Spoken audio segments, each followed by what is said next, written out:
یہاں لوگ ترازو لے کے بیٹھے ہوئے ہیں. آل و مہار شریف کے ایک بزرگ تھے، بڑے معروف اپنے زمانے میں خطیب تھے، پیر سید فیض الحسن شاہ صاحب آل و مہاروی رحمۃ اللہ علیہ. یہ کچھ لوگ نا تھرمامیٹر بھی لے کے آتے ہیں، اپنے اپنے حساب کا مسئلہ پوچھتے ہیں، اپنے اپنے حساب کا. ایک صاحب میرے پاس بھی آئے، کچھ بہت بڑے بڑے مفتی بھی ہیں عوام کے اندر. ان کا مقصود مسئلہ پوچھنا نہیں ہوتا، مقصود پتہ کرنا ہوتا ہے کہ مولوی پڑھا لکھا کتنا ہے. یہ مقصود ہوتا ہے، علم میں اضافہ مقصد نہیں. تو مجھ سے بھی ایک صاحب نے پوچھا کہ میں نے 20 مفتیوں سے مسئلہ پوچھا ہے، حل نہیں ہوا، اب میں آپ کے پاس آیا ہوں. تو میں نے کہا آپ 22ویں کے پاس ہی چلا جائیں، میں تو ان 20 سے بھی چھوٹا ہوں. 20 آدمی نہیں حل کر سکے تو میں تو پہلے ہی سلنڈر کرتا ہوں. بھائی اپنی زندگی میں سیکھنے کا مزاج بنائیں، بحث کا مزاج نہ بنائیں ورنہ پیچھے رہ جائیں. جو سیکھنے کا مزاج رکھتا ہے اس کا علم روز تازہ ہوتا ہے، اسے کچھ نہ کچھ روز ملتا ہے، وہ روز سیکھتا ہے. اور جو بس کر کے بیٹھ گیا نا، بہت ساری جگہوں پہ ٹھوکریں کھاتا ہے. تو سید فیض الحسن شاہ صاحب سے کسی نے پوچھا بتائیے سیدہ عائشہ افضل ہیں کہ سیدہ فاطمہ؟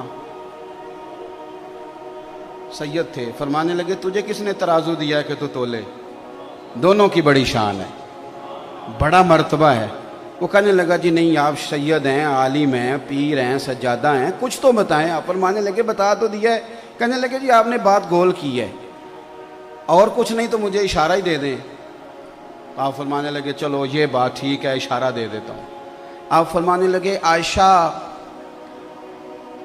بیوی ہیں رسول کریم علیہ السلام کی، اور سیدہ فاطمہ زوجہ ہیں مولا مرتضیٰ مشکل کشا کی.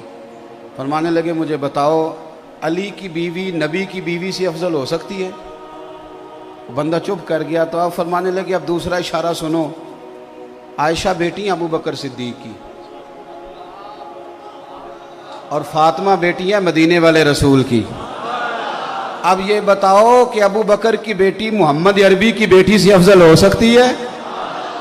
بندہ سر پکڑ کے بیٹھ گیا. کہنے لگا شاہ جی نتیجہ کیا ہے؟ فرمان لگے گھر جا کے کڈی نتیجہ. تو نے کہا تھا مجھے اشارہ دے دے، تو اشارہ میں نے دے دیا ہے. اب نتیجہ گھر جا کے نکالنا کہ رزلٹ کیا نکلتا ہے. ہمارا ذمہ تو ادب کرنا ہے. پنچ نہ بنے آپ درمیان میں سرپنچ نہ بنے. آپ قول فیصل آپ درمیان میں فیصلہ کریں گے آپ. اور ایک بات یاد رکھنا، اگر کسی کے محب بن کے بھی بے ادبی کرو گے تو وہ بزرگ بھی تمہیں قبول نہیں کریں گے. کبھی چچا کی اور والد کی بحث ہو رہی ہو نا، تو بیٹا والد کی سپورٹ میں بھی بات کرے نا، والد کی سپورٹ میں بھی چچا کے خلاف، تو ابا بول کے کہہ دیتا ہے کہ پتر چپ کر، ساڈا پراواں دا مسئلہ ہے، تو اپنی حیثیت میں رہ. میری بات کی سمجھ آ رہی ہے؟ تو صحابہ کی بھی بڑی شان اور اہل بیت کی بھی بڑی شان.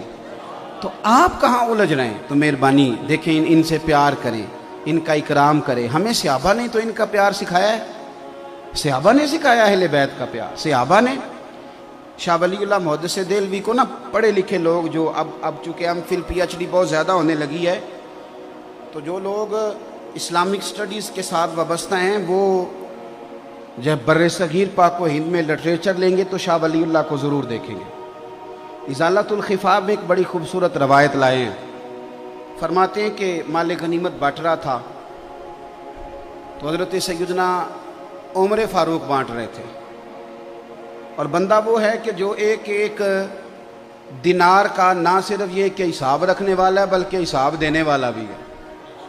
بانٹ رہے تھے تو بانٹتے نا آپ نے ہر صحابی کو 500 دینار دیے ہر ایک کو. اور بٹ کس طرح رہا تھا کہ جو بدری ہیں نا ان کو 500 دینار دیے جائیں گے. بدر کے لوگوں کی بڑی شان ہے. حضور نے فرمایا اللہ ان سے راضی ہو گیا. سب کو 500 ملے. آپ کے اپنے بیٹے عبداللہ ابن عمر بھی آئے تھے، ان کو بھی 500 دی. اور جناب عبداللہ ابن عمر کی یہ شان ہے کہ نبی پاک نے فرمایا راجل صالح، فرمایا یہ جو عبداللہ بن عمر ہے یہ نیک آدمی ہے. حضرت عبداللہ ابن عمر کو بھی 500 دیا. امام حسن اور حسین آ گئے، حسنین کریمین. رسول کریم صلی اللہ تعالیٰ علیہ وسلم کے دونوں شہزادے آئے تو جناب عمر فاروق نے پہلے تو وہ قطار توڑی نا جس قطار میں سارے لگے ہوئے تھے. فرمایا شہزادوں کو آگے آنے دو. اور پھر باقیوں کو 500 دیا تو حسنین کریمین کو 1000 دیا. کوئی رکابت نہیں، کوئی مسئلہ نہیں، لیکن بچوں کا ویسے ہی دل کرتا ہے کہ ہمارا والد ہم سے زیادہ پیار کرے، یہ مزاج ہوتا ہے۔ آپ دیکھیں نا، بھتیجے سے بندہ جتنا مرضی بھی پیار کر لے، وراثت بیٹے کو ملتی ہے، بھتیجے کو نہیں ملتی۔ حضرت عبداللہ ابن عمر نے گھر جا کے اپنی اماں سے بات کی کہ اماں جی، حسنین کریمین تو اس زمانے میں بچے تھے، مدینہ شریف کی گلیوں میں کھیلتے تھے، میں بدر میں جاتا تھا، احد میں جاتا تھا، خندق میں گیا تھا، ابا جی نے ان کو 1000 دیا اور مجھے 500۔ تو آپ کی اہلیہ کہنے لگی حضرت عمر کی کہ بیٹا چپ کر جا، اگر موڈ اچھا ہوا تو بات کروں گی، ورنہ شیر کے قریب جانے کی کسی کی جرت ہے نہیں۔ حضرت عمر فاروق 2-4 دن کے بعد رات کو موڈ مبارک اچھا تھا تو اہلیہ کہنے لگی ایک چھوٹی سی گزارش کرنی تھی، ناراض نہ ہو تو۔ فرمانے لگے کہو۔ تو کہنے لگی عبداللہ ابن عمر کہہ رہے تھے کہ میں تو حضور کے زمانہ نور میں جہاد کرتا تھا، حسنین کریمین بچے تھے، تو انہیں ڈبل ملتا ہے، مجھے سنگل ملتا ہے، یہ کیا بات ہوئی؟ تو آپ نے فرمایا چل بلا ان کو۔ تو ماں ڈرنے لگی، کہنے لگی نہیں نہیں، انہوں نے کوئی اعتراض نہیں کیا، آپ مہربانی کریں۔ کہا نہیں میں کچھ نہیں، کہنے لگا بلا تو صحیح نا۔ بلایا، شہزادے عبداللہ ابن عمر تشریف لائے، حاضر ہوئے۔ تو آپ نے فرمایا پتر یہ تو نے کیا بات کی؟ سنو، یہ ایک غیر جانبدار آدمی کی بات عرض کر رہا ہوں۔ وہ لکھتے ہیں کہ جناب فاروق اعظم فرمانے لگے عبداللہ تیرا اور حسنین کا کیا مقابلہ؟ آپ اندازہ فرمائیں، فضیلتوں کی جو لسٹ ہے وہ اپنی جگہ موجود ہے کہ وہ بدر میں بھی گئے، احد میں بھی گئے، حضور نے ان کی تعریفیں بھی فرمائیں، ساری شانیں، اور بہت بڑے عالم تھے عبداللہ ابن عمر، انہیں مفتی مدینہ کہا جاتا تھا، لوگ ان سے استفتاء کرتے تھے، سوالات پوچھتے تھے۔ حضرت سیدنا عمر فاروق فرمانے لگے تیرا اور حسنین کا کیا مقابلہ؟ اور پھر فرمانے لگے بیٹا کیا تیری ماں کا نام بھی فاطمہ الزہرا ہے؟ کیا تیری خالاؤں کے نام بھی زینب، ام کلثوم اور رقیہ ہیں؟ کیا تیری نانی کا نام بھی خدیجہ الکبریٰ ہے؟ پتر بتا کیا تیرے نانا کا نام بھی محمد مصطفیٰ ہے؟ یہ شانیں تیری ہیں؟ آپ نے فرمایا خبردار بیٹا، ان کے مقابلہ کرنے کی کوشش، یہ خود سکھایا ان لوگوں نے، یہ امت کو درس دیا، پیغام دیا۔ شاہ ولی اللہ صاحب کہتے ہیں کہ یہ بات چلتے چلتے نا مولا علی تک بھی پہنچی کہ حضرت عمر نے یوں کہا ہے۔ حضرت عمر فاروق رضی اللہ تعالیٰ عنہ نے یہ تعریف کی حسنین کریمین کی، تو مولا علی فرمانے لگے اسی لیے تو نبی پاک علیہ السلام نے فرمایا تھا کہ عمر اہل جنت کا چراغ ہے، عمر جنتیوں کا، جنت میں بڑی روشنی ہوگی، لیکن فرمایا اس کا چہرہ اس طرح کا ہے کہ جدھر جائے گا روشنی کرتا چلا جائے گا، اہل جنت کے چراغ ہیں۔ اب یہ بات حضرت عمر تک پہنچی، وہ حضرت علی تک پہنچی تھی اور یہ حضرت عمر تک پہنچی، تو جناب عمر فاروق فرمانے لگے مجھے ذرا علی تک لے جاؤ۔ مولا علی سے ملاقات ہوئی تو آپ فرمانے لگے آپ نے اپنے کانوں سے حضور سے سنا ہے کہ میں جنتیوں کا چراغ ہوں؟ کہا سنا ہے۔ تو فرمانے لگے ذرا اپنی ضمانت کے ساتھ مجھے لکھ کے بھی دے دو۔ تو حضرت علی نے لکھا کہ میں ضمانت دیتا ہوں، میں ضمانت دیتا ہوں، میں ضامن ہوں کہ میں نے حضور سے سنا ہے کہ عمر اہل جنت کے چراغ ہیں۔ دوستو، ان لوگوں کا ایک دوسرے کی طرف آنا جانا، ان کا پیار، ان کا خلوص، یہ تو پتہ نہیں دور بیٹھ کے دیکھیں نا، انسان کہانیاں بناتا ہی تب ہے جب اس میں غرور ہو یا وہ تھوڑا دور ہو۔ اگر اس میں عاجزی ہو اور ذرا قریب جا کے دیکھے تو بہت ساری کہانیاں ویسے ہی ختم ہو جاتی ہیں، حقائق نہیں پتہ کرتے لوگ۔ تو ان لوگوں نے ایک دوسرے سے پیار کیا، ایک دوسرے کا اکرام کیا، ایک دوسرے کا احترام کیا۔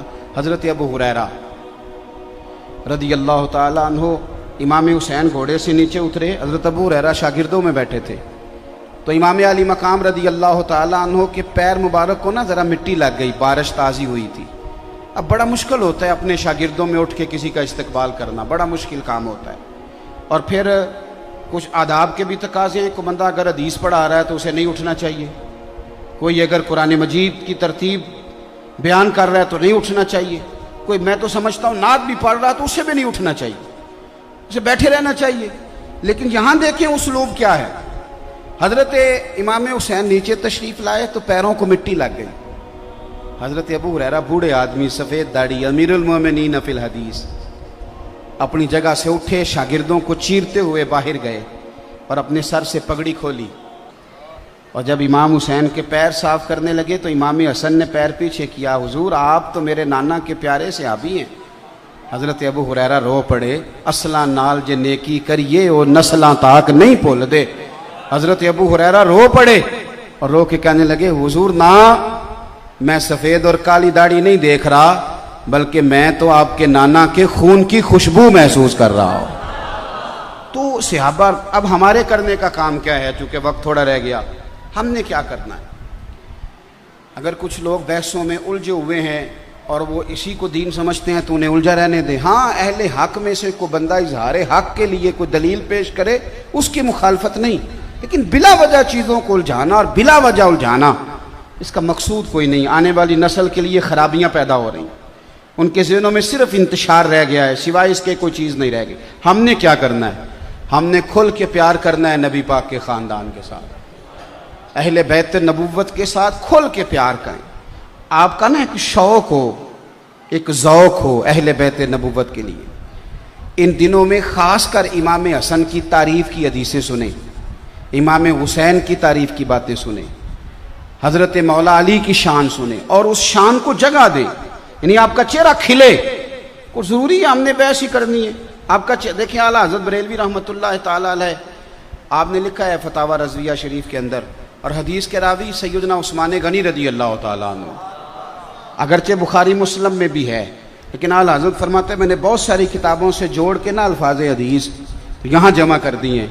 نبی پاک صلی اللہ علیہ وسلم کا جو ذوق تھا نا اہل بیت کے لیے، ایک پیار ہو جاتا ہے نا کسی بندے سے پیار، تو جو پیار ہوتا ہے وہ پھر کچھ صورتیں بھی اختیار کرتا ہے۔ آپ کو بیٹے سے پیار ہو گیا تو روز کہنے بیٹا تجھے بڑا پیار ہے، تو بیٹا کہ ابا جی سائیکل تو کبھی آپ نے لے کے دی نہیں۔ خالی پیار کا کیا معنی ہوتا ہے؟ اماں جی مجھے آپ سے بڑا پیار ہے، تو اماں کہ بیٹا کپڑے تو لے کے دے مجھے، کہتا نہیں وہ بڑا بھائی لے کے دے گا، تو دوائی لا دے، کہتا نہیں وہ دوسرے والا لے کے دے گا، میرے پاس ٹائم نہیں۔ تو اماں اس پیار کو قبول نہیں کرتی، تو پیار کچھ رنگ اختیار کرتا ہے۔ حضرت عثمان غنی رضی اللہ تعالیٰ عنہ فرماتے ہیں سارا دن ہی نبی پاک کے پاس شہزادے رہتے تھے، سارا دن ہی، پر کبھی کبھی ایز اے اسپیشل حضور فرماتے ہیں میرا حسنین کو ملنے کو دل کر رہا ہے۔ آپ اس ذوق کو سمجھیں، یعنی میرا موقف یہ ہے کہ کبھی کبھی آپ مفتی صاحب سے آ کے کہیں جلسے کے علاوہ بھی، جمعے کے علاوہ بھی، کہ حضرت جی کوئی حدیث تو بیان کریں امام حسن کی شان میں۔